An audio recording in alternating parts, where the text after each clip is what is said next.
Well, good afternoon. Hope everyone enjoyed their Mexican buffet and you're ready for a stimulating conversation around multi-unit franchising. And so we've got a great panel up here today. And at first you might be thinking, that guy doesn't look like Ericka Garza. That's because I'm not. And we want to extend our best wishes to Ericka and her family. That she had an untimely passing, and so unfortunately she's not able to be here. My name is Josh Wall. I'll be stepping in as the facilitator for this session. And now I'd like to take a moment to have our panelists introduce themselves. We'll come back and get into our questions. I do want to encourage you, this session will be interactive, so if you have questions for the panelists, we will be asking you, and I'd love to get some questions from you, so just be thinking about them. I hope you have some good nuggets.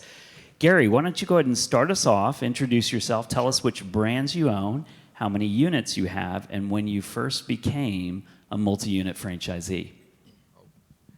Okay, I hope I get all these questions right. I'm a Supercuts franchisee with 65 units.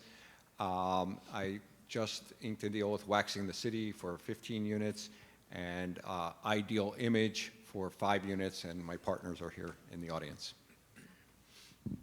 Oh, and I started in franchising when I was 12.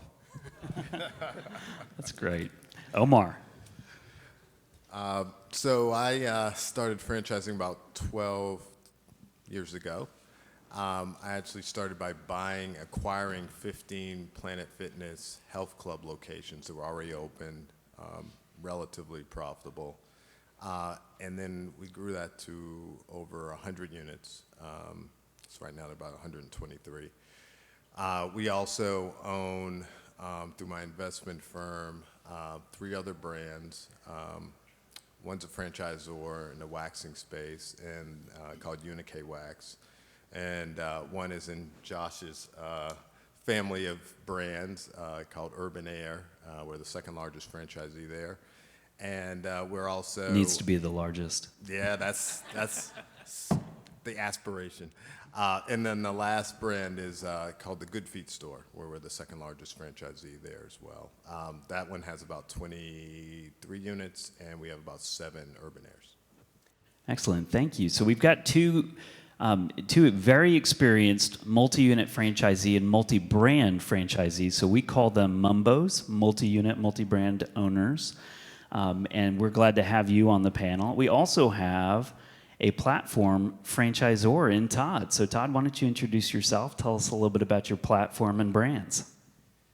Thanks, Josh. My name's Todd Evans. I'm Chief Franchise Officer for the franchise group. Me and 5 partners started the company about 5 years ago, and we have 7 brands now, just over 3,000 locations, and doing about $4.2 billion in top-line revenue. We were publicly traded and just took the company private last month. So I need money. If anybody has any spare change between their sofa cushions or anything like that, that would be helpful. Well, very good. I appreciate that. And Todd, just a little bit on your background. How long have you been in franchising? Oh, gosh. Probably for most of you folks were born, probably almost 40 years. Wow. Started with a company called Aaron's out of Atlanta. And we grew that to 2,200 stores from zero, which was really a lot of fun. Took that company public and then invested in a little company called You Break I Fix. And grew that to about 600 locations with 500 stores under ADA, and sold that to a large insurance company called Assurian. So, and now with FRG. Wonderful. Thank you. Okay, and just a quick introduction on myself. I'm Josh Wall. I serve as a Chief Growth Officer for Unleashed Brands. Unleashed Brands is a youth enrichment brand platform. We have 6 brands. Omar mentioned Urban Air Adventure Park, The Little Gym, Premier Martial Arts, Class 101, and XP League. And we have close to 900 locations and about $900 million in system-wide sales this year. So, first question out of the gates to the panel, and I'm going to ask the franchisees first, and then Todd will come to you on the reverse. What are you looking for in a brand that you want to make a multi-unit investment in? Well, I'll start. Gary and I were cheating. We were just having a conversation about this, so it's got a kind of easy one. I think the first thing that I look for is unit economics. Do the franchisees make money? And is it a good return on investment? The second thing I look for is the leadership, the management team, the stewardship, and the ownership of the brand. That's something that I'm never going to be able to change or control, so there has to be a real alignment with the people that are running the brand, because I view franchising as a real partnership, and there are parts where I have more influence than others, and it's kind of like getting married, right? Like you have to really believe in the other partner. And I think third is an opportunity for me to grow. The way we look at franchising, and it's just particular to, me and my team's skill set, we're not going to be great at just running one unit. We need to see a path to scaling. And there are franchisors that are more open to scaling and there are franchisors that are less open to scaling. There's a million little details that kind of give you that sense. But in a lot of ways, we're kind of a different animal than someone that just wants to open up one or maybe 2 units or grow at a relatively slow pace.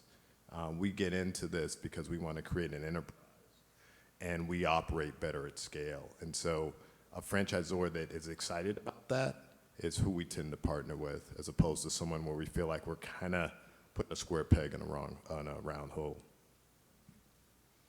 Good, thank you. Gary? Yeah, I certainly can second everything that Omar said, but if I were to characterize it, when we're looking to go into a new brand, it comes down to maybe 3 areas, and that would be, there's kind of the macroeconomic areas that are going on. Is this the right time and the right space for this brand? Is it an emerging brand or an established brand? We're looking for opportunity. If it's an established brand, we may not be able to grow in the trade area that we want to. Or if it's an emerging brand, it may not have. It may just be having success in certain regions, and that success isn't transferable to where we want to grow. And of course, there's a lot of other macroeconomic factors when we look at the brand. The second thing that we look at is we look at the legal and the FDD in the brand. And we look at the tone of the franchise agreements.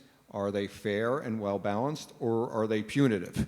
Because it tells a story to us. Some franchise agreements, it's $100 to inhale and $200 to exhale in that, and it's read as very punitive. We're looking for your item 19.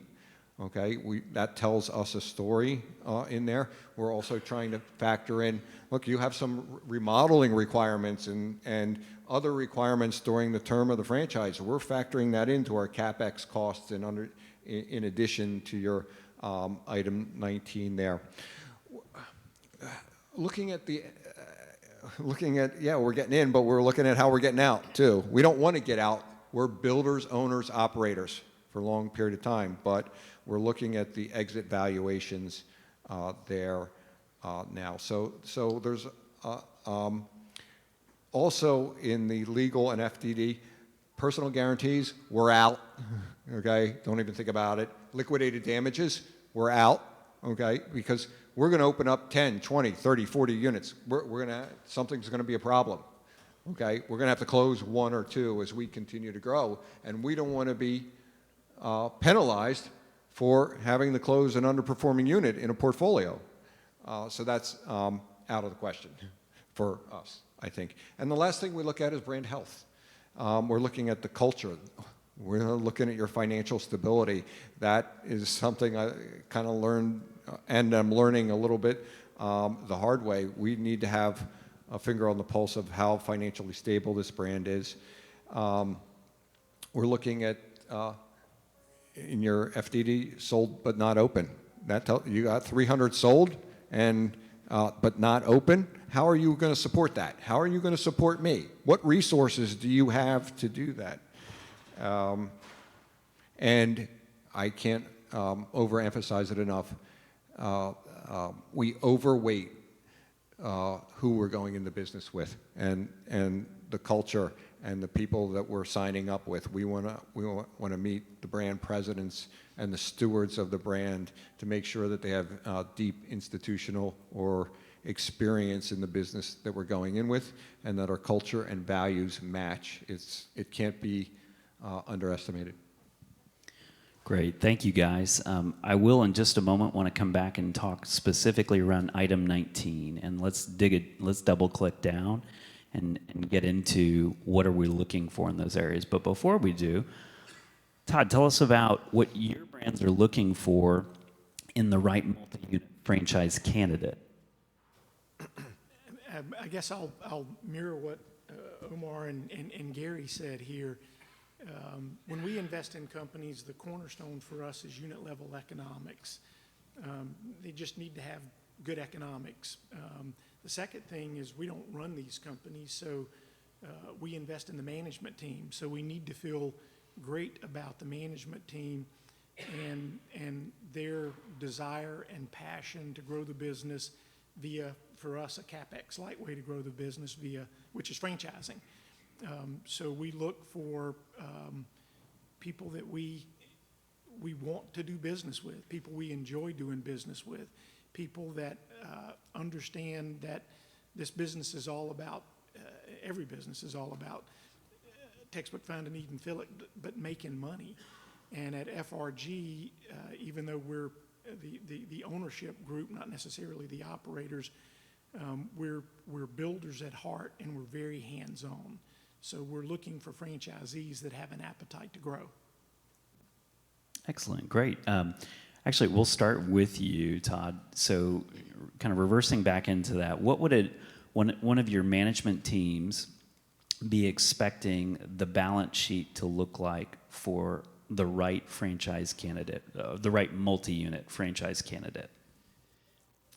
So big question, and it depends on whether they're joining the system based on the number of stores that they're looking to add, doing something organically, or whether they're going to acquire existing company stores to serve as a cornerstone for growth, for organic growth under the terms of area development agreements. But obviously, item 7 outlines the cost to get these units up and underway, and depending on the number of units that they're talking about, we just kind of reverse engineer that with their financials. Is it as simple as just applying a multiple of item 7 for your brands, or do you do a different calculation? Yeah, it's a bit of it's not a linear function, because the stores, the units that they're opening should be throwing off free cash flow to open up some of the later units that they contemplate under the terms of their ADA. Sorry. Please. We're looking at balance sheets too, okay? Yeah. Except the most important item isn't on your financial balance sheet. Your greatest asset or your greatest liability is your relationship with your franchisees, and we're looking at it. So let's go there. That's great. So what are some of the methods you're going through in your diligence process to examine the franchise relationship? To Gary or Omar? Yeah, I'll.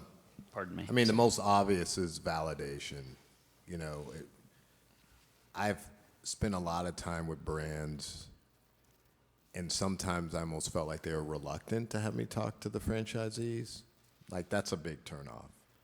And then when I talk to the franchisees, I'm listening what they say, and I'm listening in between the lines, and I know that most likely the franchisor is going to send me to the franchisees that they trust the most. And so, you're trying to, figure out what's really going on. And it's not like in every relationship is all roses, right? We don't expect that, but you're looking for patterns. For me, I'm looking for integrity and character, fair dealing. How do they deal under difficult situations, and what's their orientation, right? If you oversimplify it, there's two ways to be a franchisor, right? One can be more extractive, right? How do I get the most out of this enterprise for my benefit. And the other one is more collaborative, right? Where you say, look, if my franchisees make money, I'm gonna do really well. And I think the latter is a more healthy relationship, whether I'm a franchisor or a franchisee, because I just know, I grew up as a private equity investor, and I think they were talking about this on the last panel. The first thing you do in due diligence when you're valuing a franchisor is look at the health of the franchisees. Part of that's economic, and part of that is, do they feel like they have a partner that listens? And so if you do that well, everything else will take care of itself. The last thing I would say, and Gary already mentioned this, is there were just a lot of subtle tones that come out through your documentation, your FDD. Like, if you don't have an item 19, that tells us something, and it's probably a showstopper. If you're more transparent, that's better than being less transparent. It's, again, not just what you say, but how you carry yourself in every aspect of your business. That's good, Gary. Yeah. Yeah, I agree with Omar. Validation is extremely important. I lean a little bit towards speaking with the most successful franchisees in the system because I'm not that smart a guy, and I just want to copy what they did. And I think that is, for me, that's been the real power of franchising. It's not always the franchisor. It's learning from the other franchisees, from their experience. When you have one unit, learning from the person who had 3. When you have 3, learning from the person who had 10. When you had 10, learning from the person who had 20, and so on. I know what the person, who hates your brand. I know what he has to say about you, and I know what his customers say about him, and I know what his employees say about him. I know what his front door glass looks like, and I know what his bathrooms look like. We as multi-unit franchisees are successful not because we're doing it, not because we're doing something different. We're just executing the system better than other people in the system, and that's what I think we attribute some of our success to. So I want to find the people in the system who are masters at executing that system. There is something, as we do that validation, that does frustrate me. Personally, that I'll share with you, is that when I'm doing validation with franchisees, and when you're selling franchises or whatever, that, hey, keep your day job. You can keep your day job. And I'm running into franchisees who are out there. I don't know. It depends. I guess it depends on the brand, but we do franchising. We own and operate, and that's what we do on a full-time basis. Every day of the week, and I think in certain circumstances that weakens the brand over time. So when you hear that, Gary, that feels like a turn off to you. It does. It doesn't completely turn off, but I dig a little bit deeper. I want to be in a group of franchisees who are committed to help grow the brand. Good. Let's come back to the item 19. So you just heard from the panel. First of all, if you're not reporting in item 19, that may be a showstopper from day one. But let's talk about what are the elements you're looking for without maybe showcasing your investment thesis, but what are elements you need to see in that item 19 or in the unit level economic model to be excited about pursuing the opportunity further? I mean, for me, I'm just trying to figure out how much is it going to cost for me to build this? How much revenue can I expect kind of year 1, 2, 3? And how much profits can I expect, 1, 2, 3, right? And so at the end of the day, it's just a return on investment. Some item 19s are better at that than others. Some will group it up into quartiles so you get a sense. Some will give you margins, some won't. But at the end of the day, I'm trying to figure out, does the average franchisee do well in this system? And then as Gary mentioned, you have to think about, well, am I going to be top quartile, second quartile, bottom quartile? And I'm going to have a portfolio, and I like to think I'm going to be really good, but I have to plan that I might not, and or I might have some growing pains. And so if I see a wide dispersion of outcomes, that's not a positive. One of the things I liked about Planet Fitness was even their, less sophisticated, less successful franchisees still made money. And so I look at, those sort of aspects and combine it with item 7 to kind of say, is this a good returning investment? And then, sometimes the devil's in the detail. Well, who's in the sample, right? You can play games with that, but I just want to understand it and then be able to talk to franchisees and the brand about what's it telling me, make sure I'm interpreting it right. One thing we're certainly looking for on the item 19 is we're multi-unit franchisees. We're expecting to grow many units. You may think you have good unit economics, but you don't for us because we have to support an infrastructure. Okay, so you're like, oh, we're doing $1 million and we're putting 12% to the bottom line. That's not going to work for us because we have overhead that anywhere can run 6, 8, 10, 12% to operate that units. And then so we're factoring that into your unit economics, and then we're comparing that against the ROI of what it costs to build it. So that's one thing that's when you're looking at your item 19s that we're looking at there. We have additional costs that we have to factor into your item 19. I want to underline that. I mean, if you have a business or where most of your franchisees are buying a job, it's not going to be attractive to a franchisee. Buying a job and keeping their old job. What are you looking for a ROI? Like 20%, 25%? The higher, the better. Well, what's good but average? 33 1/3. We'd like to see our money back in 3 years. Good question. This is a great transition time to hear from you. So if you've got a burning question, we'd love to hear it. I do want to ask the panel, is there, just when you're thinking about the philosophy of growing a brand and how a franchise is looking to grow it, is there a right time for a franchise to consider moving into multi-unit franchising? And Todd, let's start with you on that.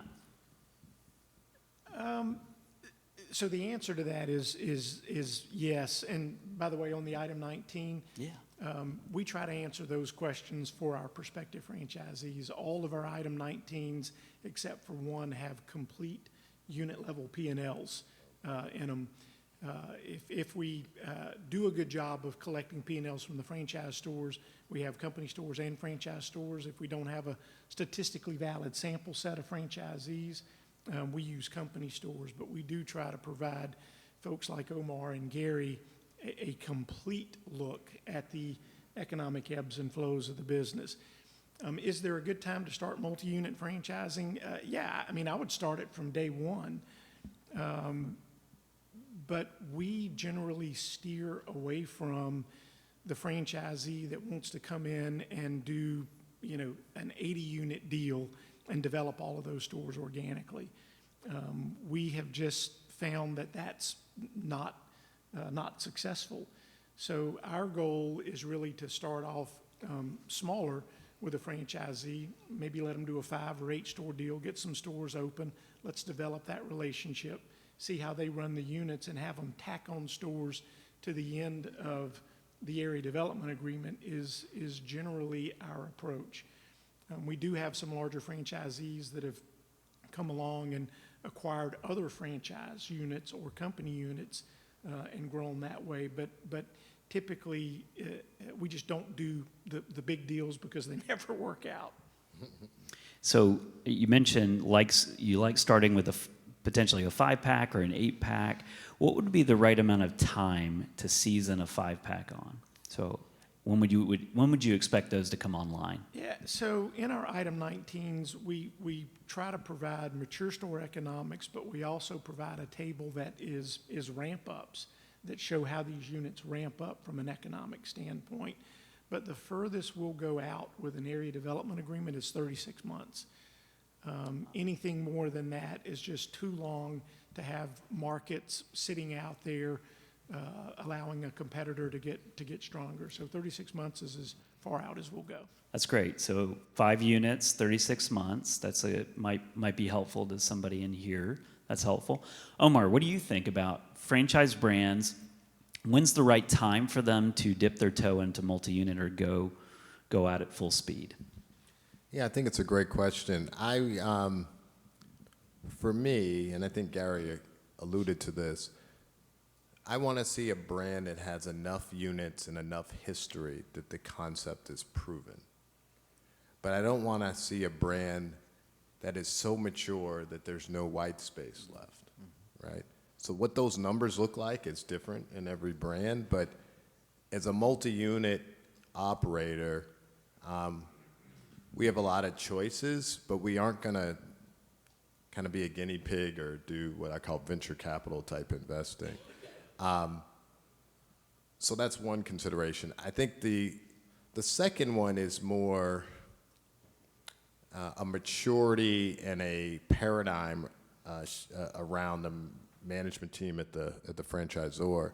So as a multi-unit operator, we're a little bit more demanding, right? We're going to expect things that someone that just has one store isn't going to expect. We're in multiple brands, so we're going to say, I know you do it this way, but there's more than one way to skin a cat, right? And we're making a big investment in your brand, and we may even want things that are different economically or flexibility-wise than other groups. And if that's psychologically difficult for you as a franchisor, then you probably shouldn't do it, because it's not going to, even if you can quote-unquote sell someone on it, it's just not going to work. And the worst thing for a franchisor would be to tie up good territory. I've seen this happen a lot of time. Oh, here, take the whole state of Texas. It never happens and doesn't get developed. Franchisor's mad, franchisee's mad.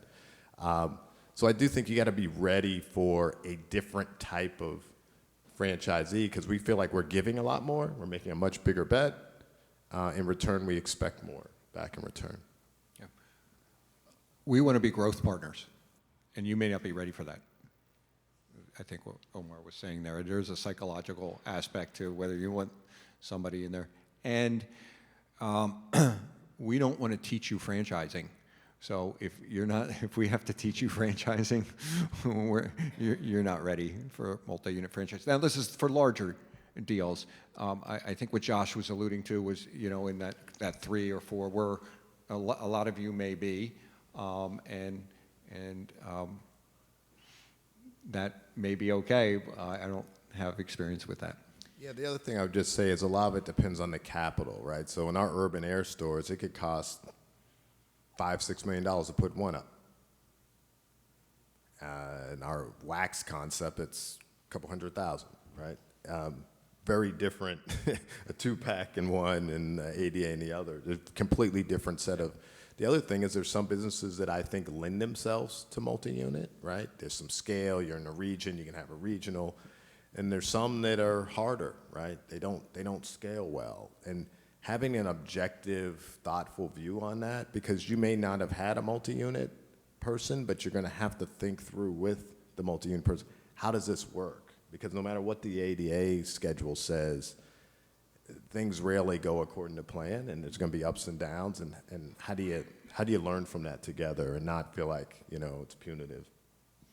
That's great insight. So just hanging here from a timing standpoint, and for both of you on the franchise side, what's the minimum standard you'd want to see for a franchisor to be in business, have a certain minimum number of units, have those units ramping to profitability for how long? What would be those 3 things, just to help our audience here? I like 100 units plus. Okay. Again, available trade areas, but I am conscious that it could be hot in one area and not another yet, and how we quantify that is a challenge. And I want the management team vested in making sure that we become the #1 brand in that whatever market we may be operating in there, because unfair advantage accrues to the market leader in any area. I like 100 brands. That used to be my test, but there are exceptions and considerations, and so a lot depends on the nature of the business. Again, if you're in, you know, fitness, I'll use an example. I know fitness works, right? And so if you have some like Planet Fitness, I knew that could work in multiple geographies, and so maybe I don't need quite as many units. If you had something like Orange Theory and I was only in New York City, then I might need more regions, right? And so it's partly the number and partly the industry. Is this some fluky thing that might only work in certain areas? And so I think that's a consideration for me as well. I do think on the small, if you're below, better products win. Better products and better services can win. So even if you're not at that 100 level and you're asking to go in a trade area, I would look to see this product is so much better than anything being offered out there, or the service is so much better than anything being offered. That would be another consideration for a smaller, less than 100. So it's good to hear they're both approaching it with a particular box in mind, a thesis, but there could be, under certain circumstances, maybe an exception to that. That's good to hear. So I'd like to shift and talk a little bit about org charts, structures, people that have to help drive all of these new units. Todd, I'm going to start with you. As you're thinking about your businesses, what are some of the expectations you want to see with a proven multi-unit franchisee when you award a 5-pack or an 8-pack from a people and org chart standpoint? We want you to quit your job. That's something important. And again, it depends on whether they're existing franchisees with other brands coming in and leveraging up their existing infrastructure, or whether they're new franchisees coming in with basically no infrastructure. One of the things that we do talk about for anybody who's building multi-units is they need to budget and plan for that mid-level management that Gary alluded to. That's a reality in these businesses, especially if you're getting up to double digits. You may have to have multiple folks in there, and that has a tendency to erode the bottom line. So we do talk about what is needed, and the businesses are just different. You know, some businesses you can have 6 or 8 units with with one regional or district type manager. Other businesses you can push them up to 18 or 20. It just depends on the business. Will you say, I'll put you on the spot here, but will you say no to someone who you feel like might be under-supported from an org structure standpoint? Boy, that I backed you into a corner. Yeah, so, Man. yeah, so the answer to that is absolutely. We say no a lot. I sit in a pretty unique chair in that I'm over the dev teams for all these opcos, but I'm also over the operations team for all these opcos. And that puts me in a very unique position. And let me tell you, if we're having challenges with a franchisee through the development process, it's just easier to say no right then and there. And there have been multiple occasions where we've invited people to leave discovery days. Yeah, for us. Yeah, just. For us, no means maybe. Yeah. Maybe means yes. Yeah, I would not kick these guys out of a discovery day, that's for sure. You don't know me that well, but Thank you, and I apologize. That was a terrible question, so I would kind of backed you into a corner question. there. I wasn't trying to put you on the spot, but Omar, let's go to you. Just how do you think about the right people? What does the org chart need to look like when you're making a multi-unit investment? I think it's a lot about fit, right? So usually when you're making this bet, there's a key person that's going to drive the franchisee. But, you know, like for myself, I grew up more financial. I was an operator and taking our units from like 15 to 50. But I usually bring some people in. And when I bring them in is strategic. But what I would look for as a franchisor is I would think a lot about what's the skill set that this franchisee is bringing and what sort of resources do they have, financial and non-financial? What sort of networks do they have access to? Because again, building something takes a certain mindset, And one of the things I've found is there's a really big difference between someone that can run 1 unit or even 5 units. I call it like, you can be super hands-on, but you can visit every unit every day, right? It's in a little tight driving range. You know, our urban airs, for example, we have a couple in Dallas, one in Tulsa, a couple in Florida. It's a completely different management challenge, and it's a different type of skill set and orientation. So I have to manage through people, process, metrics, data. And if you, as a franchisor, feels like the only way this works is if you're hands-on and you're in the stores, you're cooking the pizzas, it's a mismatch in fit, right? And so I think of like, what's the plan? How many you have to put up? What's required? Where are you growing? And do you have the right skills at the table or a plan on how to get those resources in at the right time? And are we all clear on what those trigger points are? So for example, if your first store isn't very profitable, you know, you'd have a great plan for the fourth quarter, but you aren't gonna get there, right? And so I think being able to be real explicit about that and seeing someone that can think like that, I think it's pretty important if you're looking at a multi-unit player. That's good. Gary?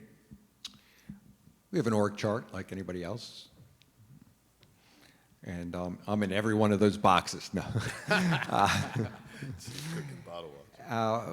But when we're talking about our people, it really comes, it sort of comes back to the brands we're choosing too, because as multi-unit franchisees, we have to keep growing. Personally, I'm good. I don't need anything else, but I have to keep growing. For 3 reasons. 1, I have to keep my competitors at bay. 2, as we continue to grow, you know, things break, processes break, and you rebuild them more efficiently. So that's another reason to keep growing. But the single most important reason we have to keep growing is because the best people want to work for a company where they have a shot at a bigger future for themselves and their families. And so we have to keep growing. If Omar and I said, look, we're good, we're done, all our best people would go like, what about me? And all our mediocre people would cheer. So that's why we keep doing what we do, is to create a bigger future for the families. Because I stand on the shoulders of others. I'm really good at taking credit for what they do, if anything, but they're more responsible for our success than either I or Omar are. And I would look for the same thing in a franchise, even an emerging franchisor. You know, best people want to work where there's buzz. There's a buzz. This thing is going somewhere. This is going to be great. I'm going to have a bigger future for me and my family. I would look for the same. Good. Love it. Let's go over here to the audience. Gary, you mentioned that 3-year return is what you'd be looking for. And so what would it look like to make you move on something that, let's push it out a little bit and say it was a 4 3/4 or 5-year return? What would that brand have to look like, or what would be some unique characteristics that you could look at to say, I would actually move on that deal? Yeah. Because I would imagine that there's some groups in here that aren't hitting a 3-year return, so why could they still be part of a candidate for you to choose? Yeah, let me clarify that return too. You know, I would say, you know, a 3-year return is optimistic, but aggregate also.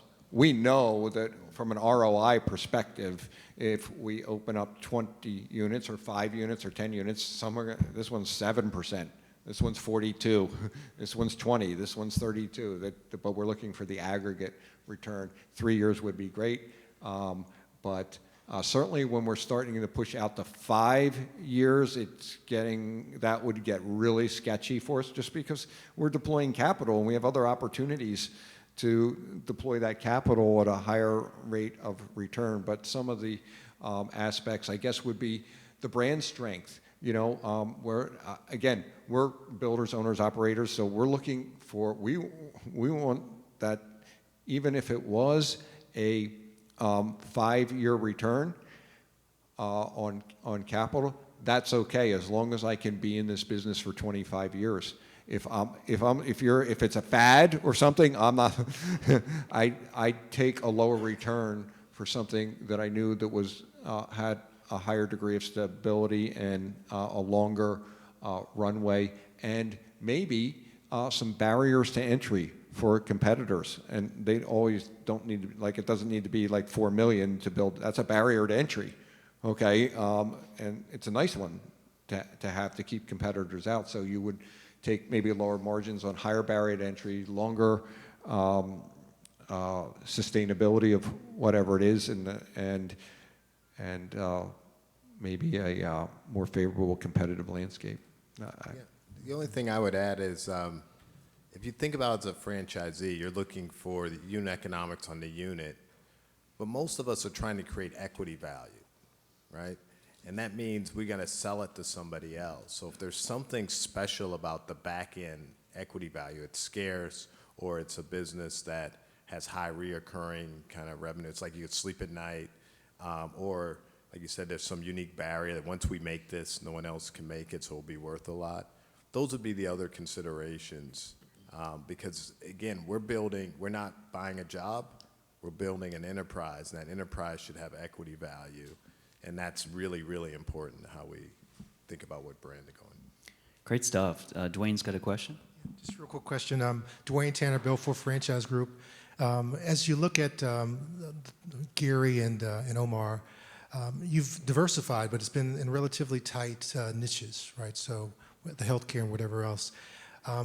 As you look to continue to build your business and your empires, would there be any interest ever in considering moving outside of your present comfort zone? And what would it take for brands to attract you to looking and considering them outside of your core competencies, your core industries? I mean, I think I'm pretty open. We're always looking for good brands and good opportunities. Yeah, I mean, I don't think there's anything that would prevent us from looking at it.